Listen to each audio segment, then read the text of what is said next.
Hey everybody, my name is Ethen Ostroff. I'm the owner of TurnkeyOps, a virtual assistant staffing company for law firms. Today I'm going to get into how to avoid a landmine, which is a bad VA experience, either a bad VA, but typically, to be perfectly honest, it's usually your fault. I'm going to get into that really quickly, but before I get into that, make sure to hit that subscribe button, follow along, where I will make sure that your law firm is ready to scale with virtual assistants.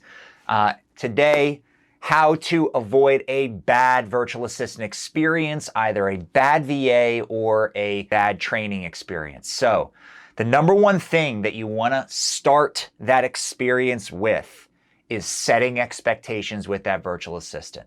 When you set the expectations that there is a no exceptions policy at your firm for very specific things, that is really clear. The one thing I typically do that leads to success, I tell my virtual assistants on day one, whenever they are 100% sure of what they are doing, they can do it. If they make mistakes, admit mistakes, I will never, ever reprimand mistakes. But what I do reprimand is something called going rogue.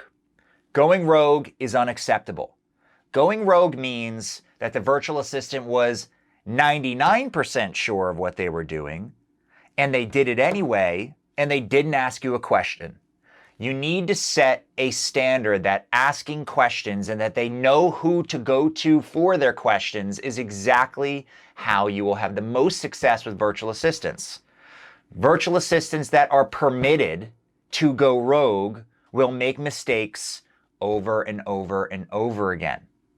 If you do not allow virtual assistants to go rogue, then you will have success with them. The only way that they trust you enough to not go rogue is for you to be adamant and repeat yourself. I want your questions. Don't do things you aren't 100% sure of what you're doing. If you ask me a question, I will almost reward you for it. Whatever you can do to set the standard that going rogue is unacceptable and asking questions is totally okay, and that they know who their point person is to go to about their questions, that will help you avoid a bad VA experience. When I started my virtual assistant operation, I now have over 85 VAs that work through me. My first two VAs, one went rogue all the time, and the other was phenomenal. And what they did so much better is when they had a question they asked, when they didn't understand something, they asked. When they did understand something, they didn't ask. And when you build that trust to that point, where when someone says, I got it, and you know they really do got it, then you are in a really good virtual assistant space. If they say, I got it, because they're scared to ask you a question, then they go do it, and they do it wrong, and they weren't 100% sure of what they were doing. That might be somebody, if you can't instill the no going rogue policy, you might have to let that person go.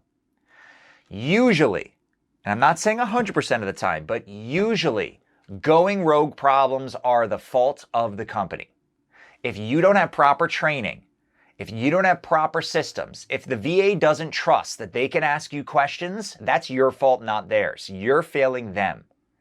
Now, the way that you can avoid failing that virtual assistant is to just set the standard on day one. No going rogue. Ask questions if you're not 100% sure of what you're doing. Here's your training. Here's the person you ask your questions to. If you use that recipe, I can guarantee you that you will have a way better experience with VAs than if you don't. You will have sophisticated intakers who will be able to do medical malpractice intakes, regardless of where they are on the planet. You can have superstar employees who are virtual assistants if you follow what I'm describing. Train them as hard as you can.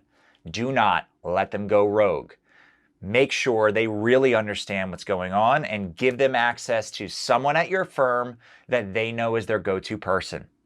Now, make sure to hit that subscribe button, follow along, where I will make sure that you know how to scale your law firm with virtual assistants. My name is Ethen Ostroff. I own TurnkeyOps, a virtual assistant staffing company. Now, what I'm about to get into is tips to make sure that you have a successful implementation with your virtual assistants on my next video. Thanks so much.